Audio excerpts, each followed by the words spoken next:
Assalamualaikum warahmatullahi wabarakatuh. Sebelumnya kami dari kelompok 7 dengan anggota tim Ramzi Pandu Ma'arif dengan NIM 148, dengan saya sendiri Kenzi Rofif Dani Suara dengan NIM 155, lalu ada teman saya M. Torgia Ulhaq dengan NIM 170, lalu ada Miftahul Rizki dengan NIM 164, dan Sultan Fi Ilmi dengan NIM 143 akan mempresentasikan tentang proposal PKM yang telah kami buat berjudul Agrotech.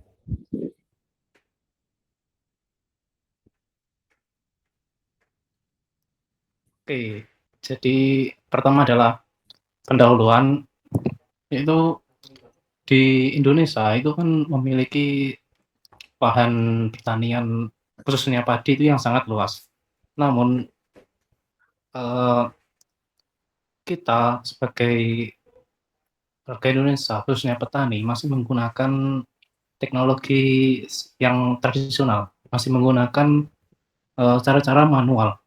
Nah, cara-cara manual ini memiliki banyak berbagai kelemahan, yaitu contohnya seperti proses yang kurang efektif karena masih manual, yang ini juga akan menurunkan produksi padi. Kemudian juga ada sulitnya untuk mengukur kondisi lahan pertanian sebelum tanam, yang ini tuh juga akan berpengaruh pada kualitas padi nantinya. Kemudian juga untuk mengontrol hama seperti burung dan lain-lain. Nah, karena berbagai kelemahan ini, jumlah produksi padi di Indonesia itu juga sangatlah kurang, sehingga kita juga tidak bisa memenuhi kebutuhan pangan di Indonesia. Nah, next. Nah, jadi kali ini di proposal ini kita mengajukan sebuah teknologi, yaitu untuk membantu proses pertanian padi. Yang pertama itu adalah untuk membantu mendeteksi dan mengontrol hama burung yang meresahkan. Bahkan burung itu adalah ancaman yang sangat besar bagi petani, karena burung juga bisa memakan tanaman mereka, dan karena masih manual, petani biasanya akan pergi ke sawah kemudian mengusir burung itu. Nah, itu kan sangatlah tidak efektif ya, dan juga sangat memakan tenaga karena harus manual secara mengusirnya. Nah, kita membuat sebuah alat yang akan mendeteksi, kemudian mengontrol hama burung, seperti mengusirnya agar tidak memakan tanaman padi tersebut. Kemudian selain itu, alat ini juga akan memantau kondisi tanah secara real time, setiap saat, dimanapun, tanpa harus pergi ke lahan.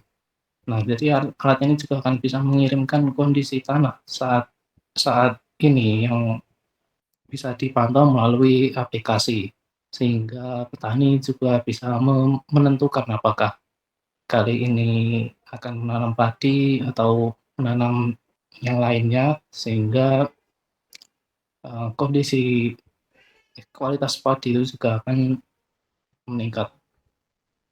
Selanjutnya, Oke, di sini landasan riset terdahulu, alat yang kami buat tidak berangkat dari asumsi kosong, melainkan didukung oleh data ilmiah dari 5 riset terdahulu yang telah kami cantumkan di dalam proposal PKM kami. Penelitian dari Wiguna dan Manurung telah memvalidasi bahwa sensor ultrasonik sangat efektif mendeteksi hama burung di persawahan. Bahkan riset dari Bana membuktikan interupsi suara dan mekanisme memiliki tingkat keberhasilan hingga 80%. Di sisi lain, riset dari Rahman serta Nafis juga menegaskan bahwasannya monitoring unsur NPK dan kelembapan tanah berbasis IoT sangat penting untuk menjaga produktivitas padi. Jadi secara fungsionalitas dasar, alat kami sangat relevan dengan kebutuhan nyata para petani. Selanjutnya, sisi inovatif agrotech dibandingkan riset-riset terdahulu, di mana ada beberapa batasan dari riset-riset terdahulu, ya, atau biasa disebut dengan research gap, yang berhasil kami lompati menggunakan ide agrotech ini. Yang pertama, di alat kami menggunakan solusi all-in-one system, di mana jika pada riset-riset terdahulu Alat pengusir hama dan alat monitoring tanah selalu dibuat secara terpisah secara parsial. Namun, alat kami menggabungkan kedua fungsi besar ke dalam satu perangkat tunggal, yang dimana petani dapat mendapatkan efisiensi biaya dan perawatan. Yang kedua ada otomatisasi cerdas via sensor LDR, di mana sistem hanya mengaktifkan sensor ultrasonik jika LDR mendeteksi cahaya matahari ketika siang hari, sehingga dapat menghemat biaya jauh lebih efektif lagi. Lalu yang ketiga ada komunikasi LoRa dan kemandirian energi, di mana di tengah sawah yang seringkali minim sinyal, riset terdahulu memakai internet biasa dan biasanya terkendala oleh delay atau paket loss. Dan di sini alat kami mengatasinya dengan menggunakan modul LoRa 915 MHz, di mana modul ini mempunyai daya jangkau sangat luas. Selain itu, sistem ini bersifat self-power atau mandiri energi karena ditopang oleh kesatuan sistem panel surya dan manajemen daya aki yang matang.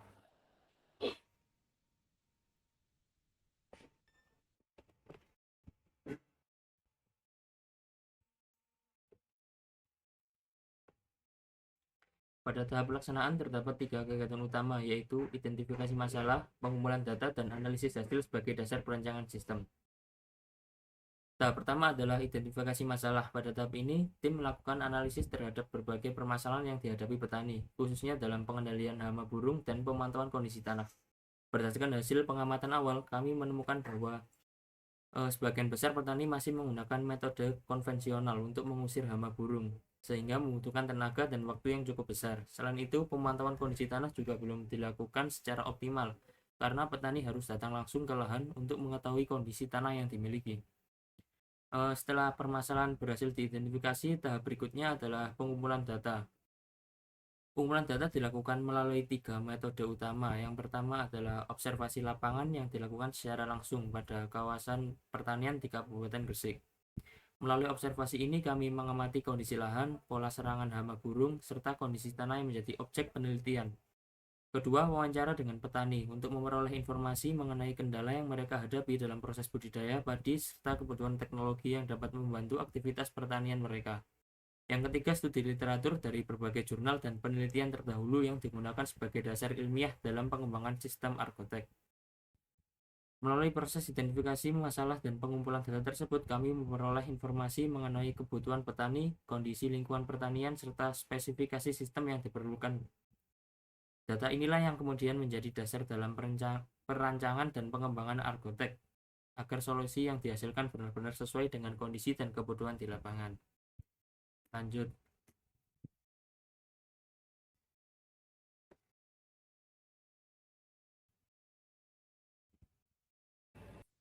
Oke, pada tahap selanjutnya kita akan masuk ke bagian flowchart pembuatan alat.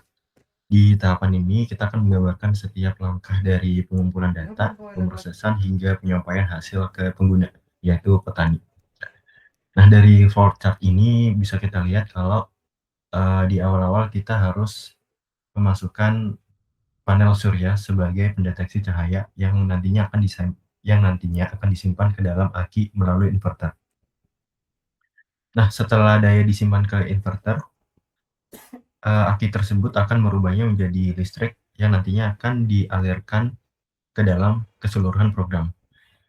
Nah, di bagian ini dibagi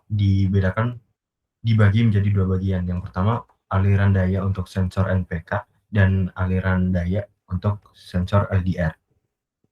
Di sensor LDR, ketika dia mendeteksi cahaya atau siang hari, dia akan meneruskan ke sensor ultrasonik. Nah, jika sensor ultrasonik mendeteksi sebuah objek, misalnya burung, maka dia akan menampilkan di radar dan di aplikasi MIT dan menghidupkan suara. Namun jika tidak, dia akan kembali ke dalam logika sensor LDR. Nah, ketika sensor LDR tidak mendeteksi cahaya, maka dia akan mematikan program. Selanjutnya di sensor NPK atau sensor mendeteksi tanah. Di sensor NPK ini dia tidak terafiliasi dengan sensor LDR. Jadi sensor NPK selalu menyala untuk menampilkan indikator di dalam aplikasi MIT. Oke, selanjutnya. Selanjutnya kita akan masuk ke bagian desain alat.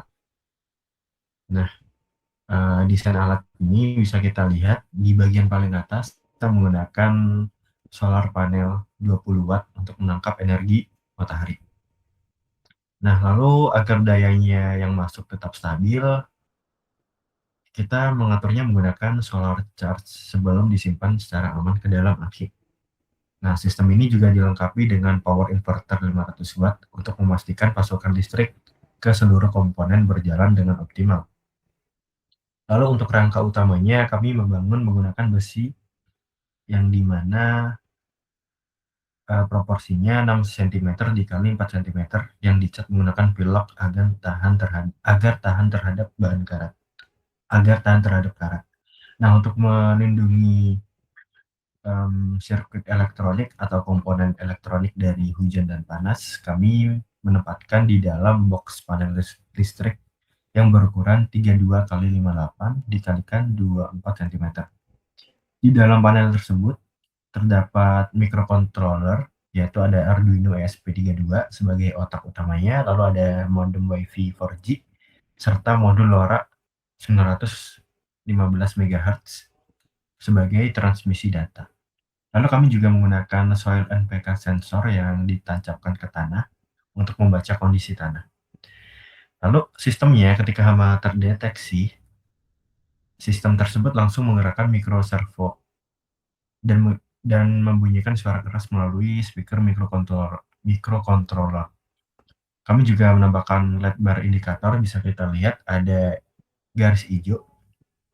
Itu digunakan sebagai penanda visual untuk pengecekan status alat atau pengecekan status tanah secara langsung. Selanjutnya.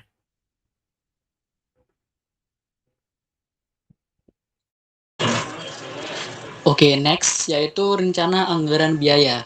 Telah kami rumuskan dengan total kebutuhan dana yaitu sebesar Rp4.738.000 dengan total sumber dana yaitu dari pendanaan Belmawa sebesar Rp4.040.000 dan dana perguruan tinggi yaitu Rp698.000 dengan rincian sebagai berikut. Jadi yang pertama yaitu jenis pengeluaran berupa bahan habis pakai dengan sumber dana dari Belmawa sebesar 3 juta dan sumber dana dari perguruan tinggi dengan sebesar Rp688.000. Kemudian yang kedua yaitu jenis pengeluaran berupa sewa dan jasa dengan sumber dana dari Belmawa sebesar Rp700.000. Kemudian yang ketiga yaitu transportasi lokal dengan sumber dana dari Belmawa sebesar Rp240.000. Dan yang keempat yaitu jenis pengeluaran lain-lain dengan sumber dana dari Belmawa sebesar Rp100.000 dan perguruan tinggi sebesar Rp10.000. Next. Selanjutnya yaitu jadwal kegiatan yang berupa timeline pelaksanaan program ya, dengan durasi sekitar 5 bulan. Jadi jenis kegiatan yang pertama yaitu identifikasi masalah dan pengumpulan data dan juga pengumpulan konsep atau flowchart di bulan pertama dengan penanggung jawab yaitu Saudara Ramzi. Kemudian jenis kegiatan selanjutnya yaitu persiapan alat dan bahan, kemudian pembuatan prototipe dan juga pembuatan alat pada bulan kedua dengan penanggung jawab Ramzi dan juga Torik. Kemudian kegiatan nomor 6 yaitu pengujian alat dan evaluasi dan juga perbaikan pada bulan ketiga dan bulan keempat dengan penanggung jawab Ananda Sultan dan juga Miftah. Dan yang terakhir yaitu penyusuran laporan program pada bulan kelima dengan penanggung jawab Saudara Sultan. Next. Selanjutnya yaitu manfaat bagi petani. Yang pertama yaitu tentunya efisiensi kerja ya. Jadi petani itu tidak perlu standby di lahan untuk menjaga hama tersebut untuk mengurangi tenaga manual. Kemudian kemudahan monitoring supaya untuk pemantauan kondisi tanah buat NPK dan hama burung itu bisa dilakukan secara real time via aplikasi. Kemudian manfaat ketiga yaitu optimalisasi hasil, yaitu pemahaman akurat nanti akan menutrisi tanah bisa membantu meningkatkan produktivitas padi. Dan yang terakhir yaitu teknologi adaptif yang mendukung modernisasi pertanian atau smart farming yang sesuai dengan tujuan SDGs poin ke-9, yaitu industri, inovasi, dan infrastruktur. Next. Yang terakhir, kesimpulan. Jadi awal masalah yaitu penurunan produksi padi akibat serangan hama burung yang tidak efektif dan kurangnya monitoring nutrisi tanah. Akhirnya kita membuat kesimpulan solusi yaitu implementasi teknologi agrotech berbasis IoT, sensor ultrasonik untuk hama, dan sensor NPK untuk tanah yang terintegrasi aplikasi MIT dengan output yaitu alat yang otomatis, efisien, dan ramah biaya, memberikan kemudahan bagi petani untuk memantau lahan dari jarak jauh serta meningkatkan efektivitas panen. Next. Oke, cukup sampai di sini yang dapat kami presentasikan. Ada kurang lebihnya serta kesalahan kata, kami mohon maaf. Sekian dari kami kelompok 7. Assalamualaikum warahmatullahi wabarakatuh.